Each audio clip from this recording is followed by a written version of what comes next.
नमस्कार भाइयों, आज मैं वाराणसी के ज़िला उद्यान अधिकारी के ऑफिस में आया हुआ हूँ और मैं यहाँ जो वरिष्ठ उद्यान निरीक्षक हैं उनसे कुछ वार्ता के लिए आया हुआ हूँ और ये जानना चाहता हूँ मैं जगन्नाथ कुशवाहा कि इस देश के अंदर वर्तमान में हमारे किसान बहुत परेशान हैं और साथ में उनके साथ जो उनका युवजन है, युवा है, वो भी काफ़ी परेशान है।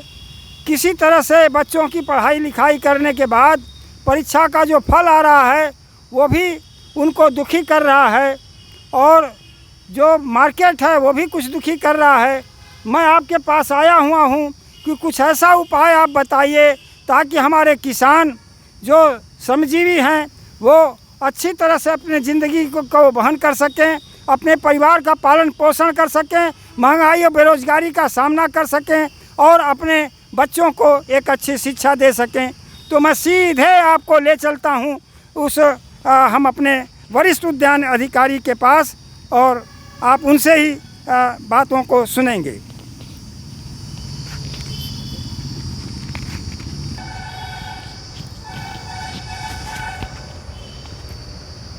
नमस्कार भाइयों, बड़ा ज्वलंत मुद्दा जगन्नाथ जी ने मेरे सामने रखा कि पूरे देश के परिदृश्य में कृषि और बेरोजगारी और रोजगार के संबंध में चर्चा करनी है। जहाँ तक कृषि का सवाल है, ये ऋषि परंपरा की एक देन है और ऋषि परंपरा सामंजस्य का एक बहुत बड़ा उदाहरण है जिसमें आपका स्वास्थ्य भी शामिल है और अर्थशास्त्र भी शामिल है। तो स्वास्थ्य और अर्थशास्त्र को अगर समान रूप से इस्तेमाल करना है तो कृषि से अच्छा कोई उद्यम नहीं है। वर्तमान में सरकार की बहुत सी ऐसी योजनाएं चल रही हैं जिसमें आपकी कृषि के लिए आवश्यक जो निवेश है, धनराशि है, उस पर विभिन्न तरीके की छूट दी जा रही है। कृषि सम्मान, जो कृषक सम्मान निधि दी जा रही है जिससे आप अपने निवेश की व्यवस्था कर सकते हैं। तो ये इस परिदृश्य में अगर हम देखें तो कृषि को हम एक उद्यम के रूप में भी अगर समझने की कोशिश करें तो ये ज़्यादा अच्छा होगा और उचित भी होगा, क्योंकि जब तक हम किसी चीज़ को उद्यम के रूप में नहीं देखते हैं तो हम अपने उत्पाद को अपने बाज़ार के अनुरूप तैयार नहीं करते हैं। तो बाज़ार के रूप में तैयार करना और उनका व्यापार करना एक बहुत आवश्यकता है। रही बात कि हमारे जो संतान हैं, हमारे जो बच्चे हैं, उनको भी रोज़गार मिलना चाहिए। तो रोज़गार मिलने के लिए ये ज़रूरी है कि हम कृषि को भी एक स्टार्टअप परियोजना के रूप में देखें कि हम किस तरीके से अपने कृषि उत्पाद को स्टार्टअप के रूप में देखें। जैसे मार्केटिंग की बात करें तो मार्केटिंग भी एक कृषि में बहुत बड़ा महत्वपूर्ण उसका योगदान है। जब तक आप उचित उत्पादन करते हैं, क्वालिटी का उत्पादन करते हैं, लेकिन उसका विपणन नहीं कर पाते हैं तो फिर आपकी कृषि अर्थनीति के अनुरूप नहीं चलती है। तो अब रही बात उसकी अर्थनीति को समझने की, तो ये ज़रूरी है कि हमारा किसान जो है सीधे मार्केट की तरफ न देखे, उसे कोई एक ऐसा रास्ता चूज़ करना चाहिए जिससे कि वो मार्केट और उसके बीच का जो गैप है उसको पूरा कर सके।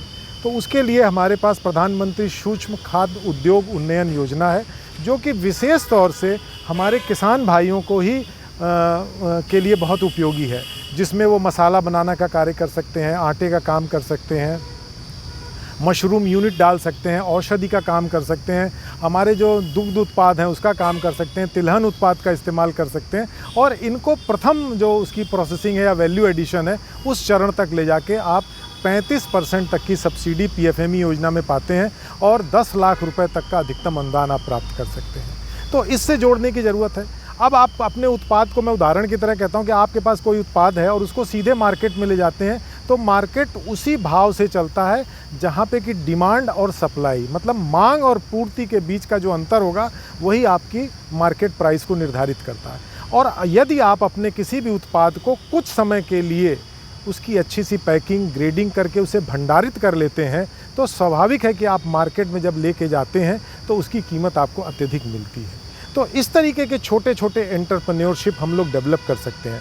जैसे हमारा कोई विशेष उत्पाद है, किसी विशेष क्षेत्र का उत्पाद है जिसकी हमें जीआई मिली हुई है, उसकी हम ब्रांडिंग कर सकते हैं, उसमें 40,000 रुपये तक का आपको अनुदान या अपने प्रोजेक्ट का 50% तक का आपको अनुदान मिल जाता है। बहुत से स्वयं सहायता समूह भी इस क्षेत्र में काम कर रहे हैं जिनको कभी कभी ऐसी ज़रूरत वित्तीय आवश्यकता पड़ जाती है जिसमें उनको अपने मार्केट में या मंडी के साहूकारों के सामने हाथ फैलाना पड़ता है।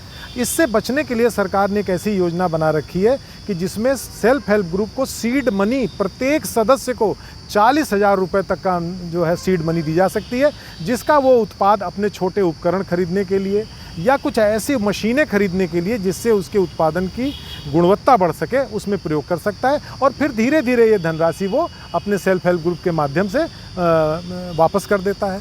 तो ये जो व्यवस्था है इकोनॉमिक्स के साथ उसको जोड़ने की, ये बड़ी महत्वपूर्ण व्यवस्था है। तो अब किसान भाइयों को मैं ये अपने आपसे अनुरोध करूँगा कि सरकार की इतनी अच्छी योजनाएं हैं जिसमें आपका इंफ्रास्ट्रक्चर अच्छा डेवलप हो। आप अपने उत्पाद को सीधे मार्केट में लेके नहीं जाएं, आप अपने इंफ्रास्ट्रक्चर में डालें। जैसे टमाटर बहुत सस्ता हो जाता है, आप उसकी प्यूरी बना लें, आप उसका सॉस बना लें, और आप जानते हैं कि आपका प्यूरी और सॉस उसकी ब्रांडिंग अगर हो जाए और आपके क्षेत्र विशेष के नाम से वो जानी जाने लगे तो उसकी कीमत भी आपको अंतर्देशीय और देशीय मार्केट में बहुत अच्छी मिलती है। धीरे धीरे विदेश व्यापार की बड़ी सी सुविधाएं उपलब्ध हो गई हैं।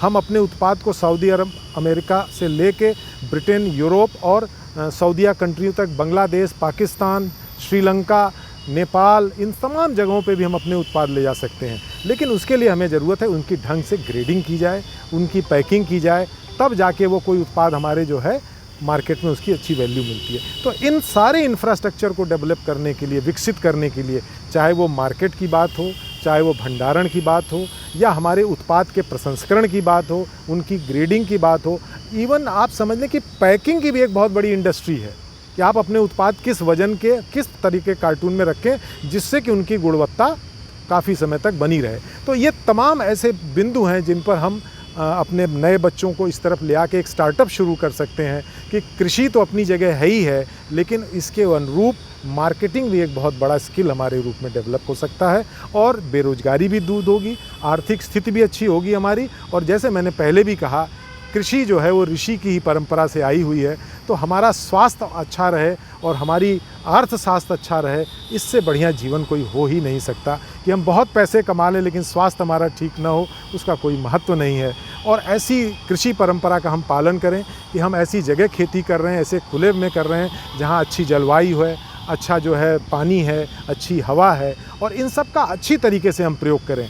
अब हमें कोशिश ये करनी चाहिए कि अच्छी जलवायु, अच्छी हवा, अच्छी मृदा के लिए हमें जैविक की तरफ बढ़ना चाहिए। और जैविक का मतलब ये कदापि नहीं होता है कि आप इसको ये समझें कि घाटे का सौदा, ये हमेशा फ़ायदे का सौदा है, लेकिन एक संतुलन प्रयोग के साथ, संतुलन गुणवत्ता के साथ, संतुलन वैज्ञानिक विधि के साथ और संतुलन व्यापार के साथ हम अपनी खेती को ऋषि के समान कर सकते हैं, एक अच्छा स्वास्थ्य दे सकते हैं। और हम इसे कह सकते हैं कि हमारी यही कृषि, हमारी यही जो उत्पादन की तकनीक, यही हमारी मार्केटिंग की तकनीक हमको एक न्यूट्रिशनल सिक्योरिटी के रूप में देगी। हमें विभिन्न उत्पाद तैयार करने और मार्केट में ले जाने के उससे बहुत लाभ होगा। माने आप कहना चाहते हैं कि किसान अपने बच्चों को जो पढ़ा रहा है वो नौकरी के लिए नहीं, बल्कि कोई स्टार्टअप शुरू करने के लिए, कोई कृषि आधारित उद्योग लगाने की ज़रूरत है। जी बिल्कुल, मेरा कहने का उद्देश्य ही यही है कि कृषि के साथ उद्योग को जोड़ना है। और मैंने उसके उदाहरण भी आपको बहुत से दे दिए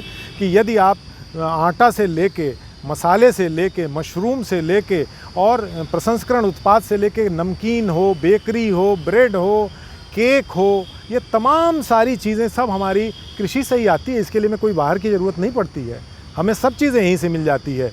आप चाहे दालें हों, चाहे हमारे उनकी बने हुए उसके आटे हों। आजकल आप जानते हैं कि जो छोटी हमारी जो श्री अन्न है उसका कितना ज़्यादा प्रयोग है, उसके लड्डू लोग बना रहे हैं, तीसी के लड्डू हैं, और हमारे सांवा है, कोदो है, इसका बड़ा डिमांड है। तो इससे आधारित अगर हम कोई प्रसंस्करण उद्योग लगाते हैं तो इससे हमारी मार्केट भी अच्छी होगी, और इसमें कहीं ना कहीं हमारे विदेश व्यापार भी छुपा हुआ है। तो इन सब चीज़ों पे अगर हम जाते हैं, स्टार्टअप करते हैं, क्योंकि पैदावार के साथ उसका विपणन और मॉडर्न तकनीक, मतलब हमारी, जैसे अब मैं आपसे इस वीडियो के माध्यम से मुखातिब हो रहा हूँ, ये भी एक हमारा एडवर्टीजमेंट प्लेटफॉर्म है। इसके माध्यम से हम प्रचार प्रसार करके बहुत सी चीज़ों को आम पब्लिक तक ले आ सकते हैं। बस ध्यान ये रखना है कि हमें उसकी गुणवत्ता, शुद्धता, उसकी जो टेस्टिंग है, उसके जो मानक हैं, उनको पूरा करें। तो इस क्षेत्र में हमारे युवा आएंगे। मैं कह सकता हूँ ये क्रांतिकारी कदम होगा उनके जीवन में कि आप बनस्पत की किसी परीक्षा की तैयारी करें, उसके भाग दौड़ में रहें। कितने लोगों को हम रोज़गार दे सकते हैं परीक्षा में? 2%, 3%। तो 97% के बारे में हमें सोचना चाहिए और सरकार इसी तरफ सोच रही है, इसको उद्यम के रूप में विकसित करने की कोशिश कर रही है। और PFME योजना है और हमारे उद्यान विभाग में बहुत सी योजनाएं चलती हैं जिसमें कि हम छोटे छोटे इंफ्रास्ट्रक्चर डेवलप करते हैं। पॉली हाउस बना सकते हैं, पैक हाउस बना सकते हैं, प्याज भंडार गृह बना सकते हैं। तो ये योजनाओं के लिए किसान कहाँ जाए? इन योजनाओं के लिए आपको कहीं जाना नहीं है। आपके पास अपना कंप्यूटर है और DBT हॉर्टिकल्चर का पोर्टल है, उस पर आप स्वयं जाके रजिस्टर कर सकते हैं। और हर जनपद में जिला उद्यान अधिकारी कार्यालय स्थापित हैं और चल रहे हैं। आप ही के लिए उनकी व्यवस्था की गई है, आप उनसे भी संपर्क कर सकते हैं। तो आसानी से इन परियोजनाओं के लाभ मिल जाएंगे आपको कहीं भटकने की ज़रूरत नहीं है। प्रथम आवक प्रथम पावक के सिद्धांत पर आपको ये सारी सुविधाएं बिल्कुल आपके जनपद के मुख्यालय पे ही मिल जाएंगी। बहुत अच्छा लगा आपके विचार। मैं अपने किसान भाइयों से ये चाहूँगा, अपने बच्चों को पढ़ाएं, लेकिन वो अपने जो कृषि आधारित उद्योग हैं उसके स्टार्टअप की तरफ भी वो ध्यान दें। तो हम समझते हैं कि उनकी आमदनी दुगना नहीं चौगुना हो सकता है और इससे उनकी महंगाई, बेरोजगारी, शिक्षा, स्वास्थ्य सबकी समस्या का समाधान हो सकता है। बात अच्छी लगे तो मैं साथियों से ये कहूँगा कि हमारे इस वीडियो को आप शेयर के माध्यम से आगे बढ़ाइए और सब्सक्राइब कर लें। धन्यवाद।